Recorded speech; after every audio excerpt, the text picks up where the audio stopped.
Serena Hayes sat alone at the small sidewalk cafe table, her hands clenched tightly in her lap as she fought back tears.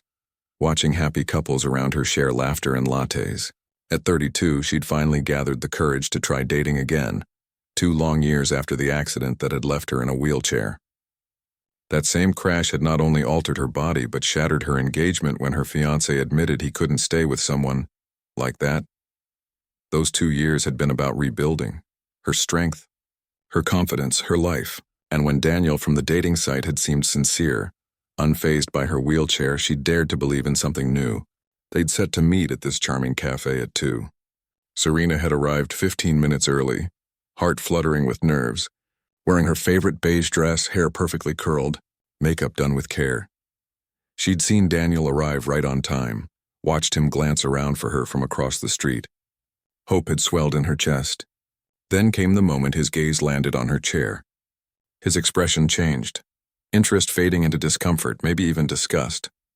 He'd pulled out his phone, typed something, and a moment later her phone buzzed. "Sorry, something came up. Can't make it." "Good luck," just like that. No explanation. No kindness. He'd seen the chair and vanished. Serena had ordered tea she didn't want, debating whether to leave immediately or salvage her pride by finishing it. The sting of rejection sat heavy on her chest, the ache of being seen as broken instead of whole. She blinked hard, determined not to cry where people could see.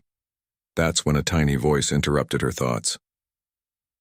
A little girl, no more than 3, stood at her table, clutching a stuffed unicorn, blonde pigtails tied with red ribbons. She stared at Serena with wide blue eyes, brave and curious. "Hi," the girl said solemnly. "Why are you sad?" Serena quickly brushed her eyes and forced a smile. "I'm okay, sweetheart. Are you lost? Where's your parent?" "Daddy's right there." The girl pointed toward a man in a gray coat hurrying toward them, concern etched on his handsome face. He looked to be in his late 30s, well-dressed, confident, the kind of man used to being in charge. "Lily, you can't just run up to strangers," he said gently as he reached them. Then his gaze shifted to Serena, taking in her red eyes and the empty chair across from her, and his expression softened. "I'm sorry if my daughter bothered you. She tends to wander when I'm not fast enough." "She didn't bother me," Serena said softly, smiling at Lily, who was still studying her intently. "Why do you have wheels?" the little girl asked, pointing at Serena's wheelchair with innocent wonder rather than judgment.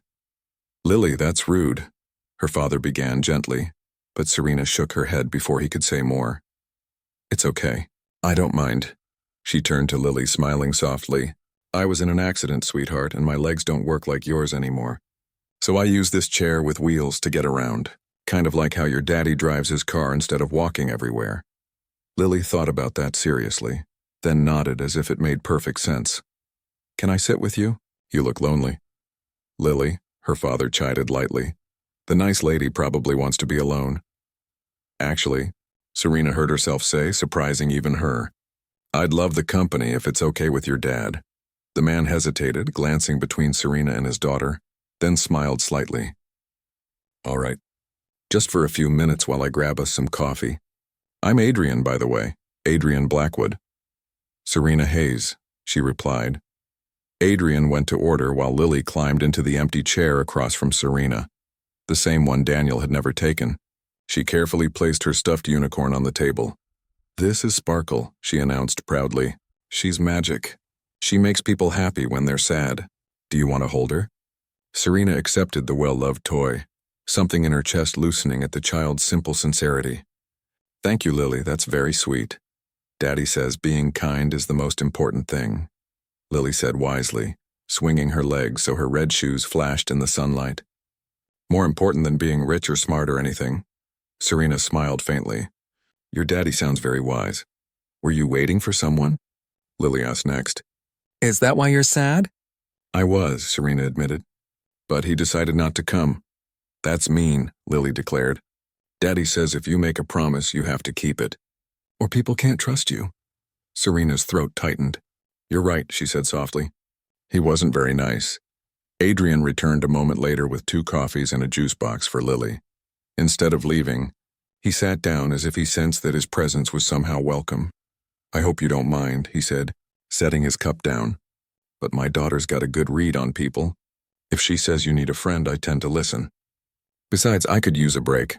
Single parenting means constantly chasing a whirlwind in pigtails. Despite herself, Serena laughed. She seems wonderful. She is, Adrian said fondly. Exhausting, but wonderful. Then his expression turned more serious. I hope I'm not overstepping, but I saw what happened earlier. The man across the street, the one who looked at you and laughed. I was getting Lily ice cream nearby. I saw his face change when he realized you were in a wheelchair, and then I saw him text and walk away. Serena felt her cheeks burn. You saw that? I did, Adrian admitted, and I was furious. I almost went after him to tell him what an idiot he was. He met her eyes steadily. But then Lily ran over to you, and I realized maybe she had the better idea.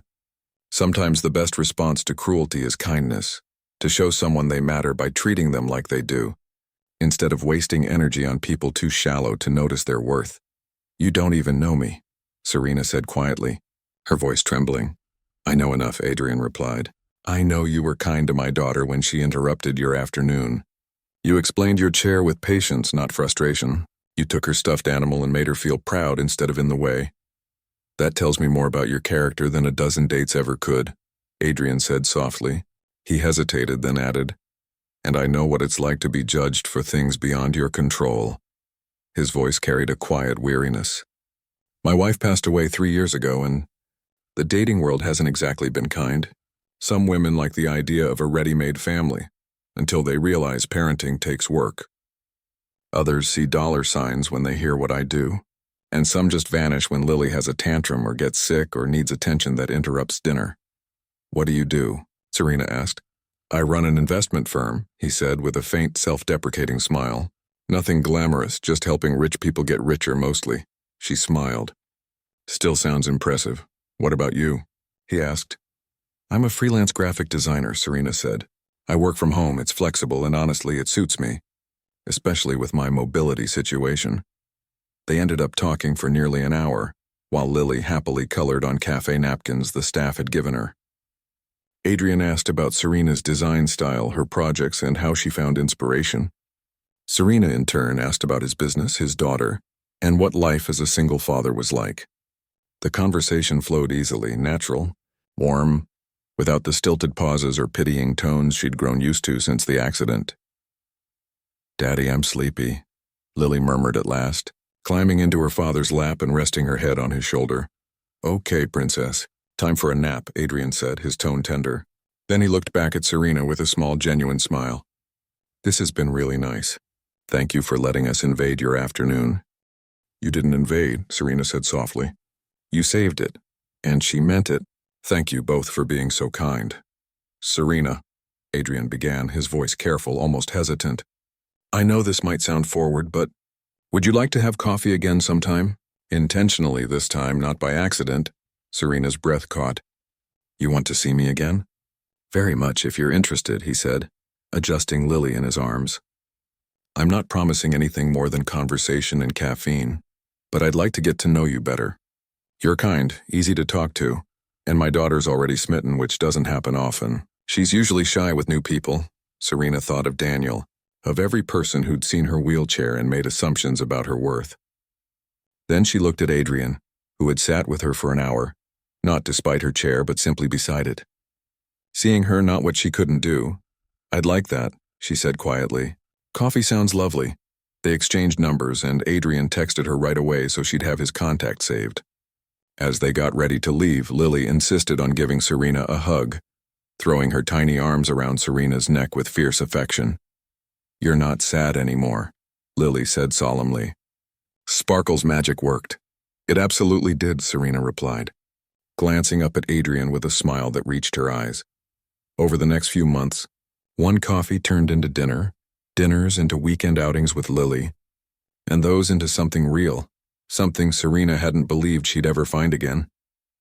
Adrian never treated her wheelchair as something to fix or tiptoe around.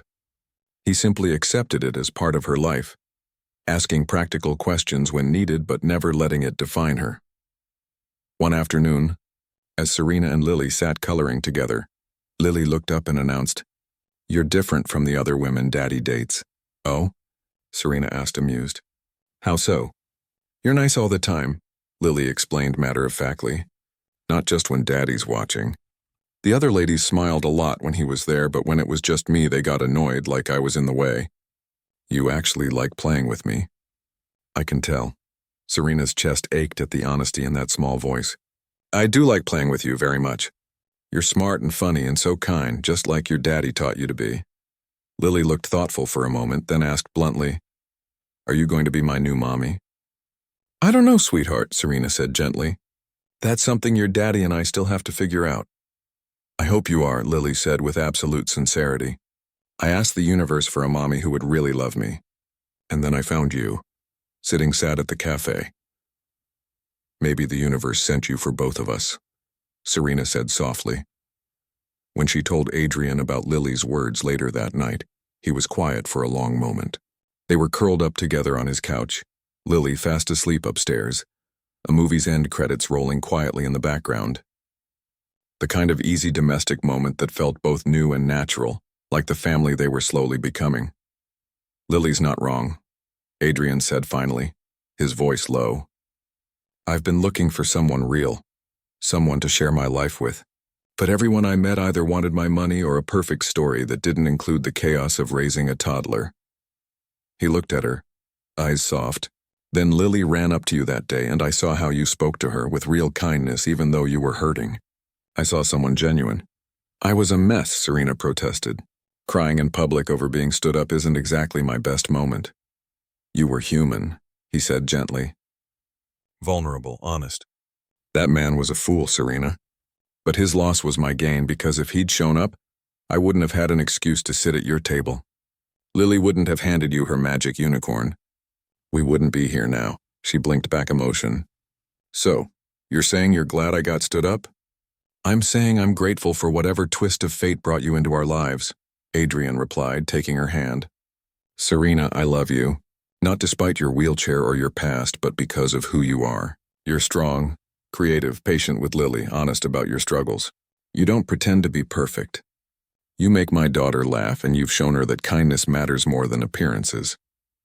I love you, completely exactly as you are. Serena felt tears stream down her cheeks, but for the first time in years they were tears of joy.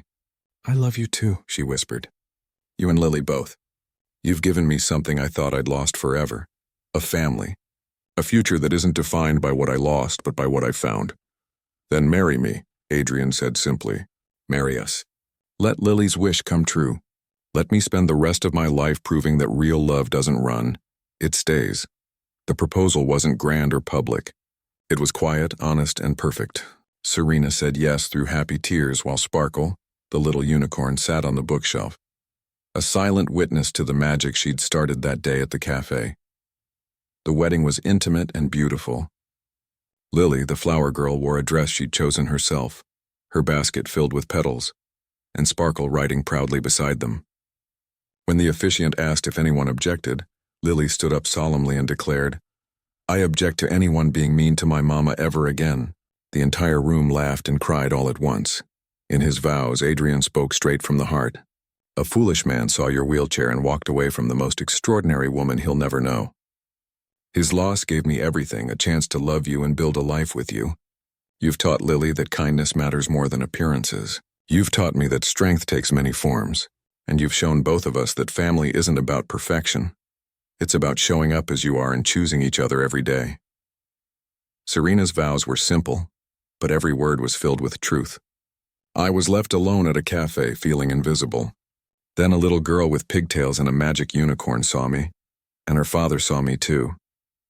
You both gave me back something I thought I'd lost, the belief that I'm worthy of love exactly as I am.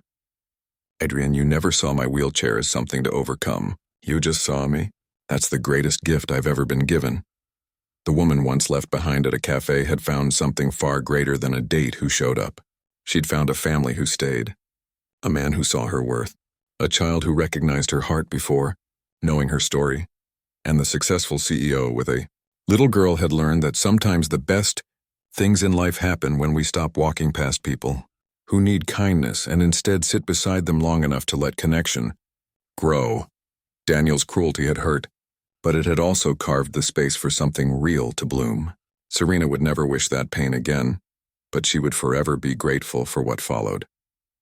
Stranger who chose kindness over indifference, a little girl who offered her magic unicorn to a sad woman at a cafe, and the family they built from that single, unexpected act of love.